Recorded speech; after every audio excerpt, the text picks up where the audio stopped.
Rimuru's power growth is basically unlimited. With his ascension to Demon Lord status, Rimuru has grown inconceivably more powerful. Rimuru doesn't seem to notice it himself. With his new addition of new skills and abilities, Rimuru has evolved into an almost unbeatable stage of power. In my last video, I explained about his new skills and power level before his ascension to becoming a Demon Lord. Now, let's explain all the skills and stuff that he has now. Starting off with number 1, we have one of his most known abilities, Wisdom King Raphael. This ultimate ability is the evolution of the Wise One, aka Great Sage, after sacrificing Degenerate. Its abilities are Mind Accelerate, which lets the user extend their thoughts up to 1,000,000 times. Analyze and Access, analyzes and accesses the target. Parallel Operations, operates on any matter the user wishes to analyze, separated it from the regular thought process. And then he has Cast Cancel, knows the casting period required when using magic, so it basically blocks it, etc. All of Creation allows the user to fully comprehend any non-concealable phenomenon as long as they have the certain amount of knowledge beforehand. Synthesize transforms 2 different objects into a single one.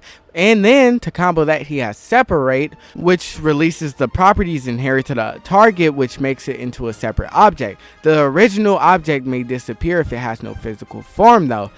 Then he has Skill Moderation, which allows the user to modify or evolve skills under the right circumstances. Future Attack Prediction allows the user to see from a series of outcomes which is going to happen. The results that have been calculated have a 100% chance of occurring, so it's basically a little OP. Next is Beelzebuth, Lord of Gluttony, evolved from Gluttony after sacrificing Merciless. Its abilities are Predation, absorbs the target into the user's body. Stomach, stores the predated target. It can also store materials created via analysis. Mimicry allows Rimuru to reproduce the form and skills of the absorbed target as seen in the anime. Isolation stores harmful effects that are incapable of being analyzed, neutralizing them and breaking them down into magicules. Rot inflicts rot on the target, decomposing it if it's organic. Monster Corpse, partially absorbed in this matter, will reward the user with part of the monster's skills. This effect is imbued by predation. Next is Soul Consume, the ability to seize souls of anyone begging for their life.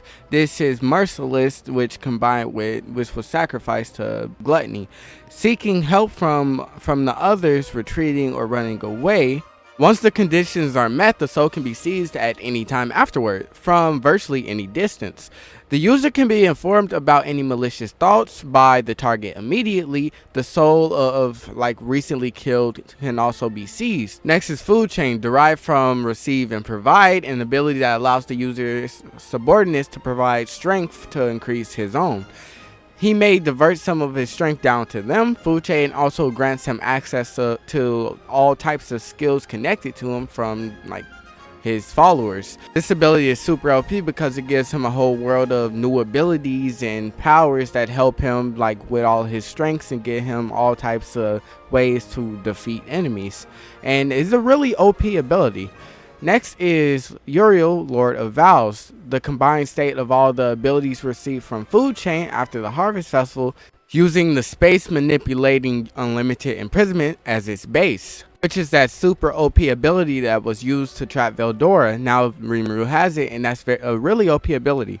Spiritual Domination, the enhanced version of spiritual manipulation that allows the user to, among other things, teleport instantly with little to no delay to a place the user has coordinates of, as well as lock the local space around the user to prevent space from being manipulated. Absolute Defense is the next one, which provides absolute defense with a multi-layer barrier and the severing of space between each layer. Unlimited Imprisonment traps the target in an infinitely complex number of spiritual dimensions, which is the super OP power that I just said about. And then next is Law of Manipulation, Black Fire and Thunder, Total Magic Control. Total control over the properties of heat and inertia. The ability to freely store and remove heat from the stomach. It is capable of altering reality. Rimuru's version of the ability allows him to use the skills he obtained via Food Chain. Next is the only Veldora Lord of Storms, gained after Beelzebuth ate Veldora's remains inside the stomach, which Veldora left behind when Rimuru brought Veldora to the physical world. First of its abilities are Summon Storm Dragon, an ability to call forth Veldora in his dragon form.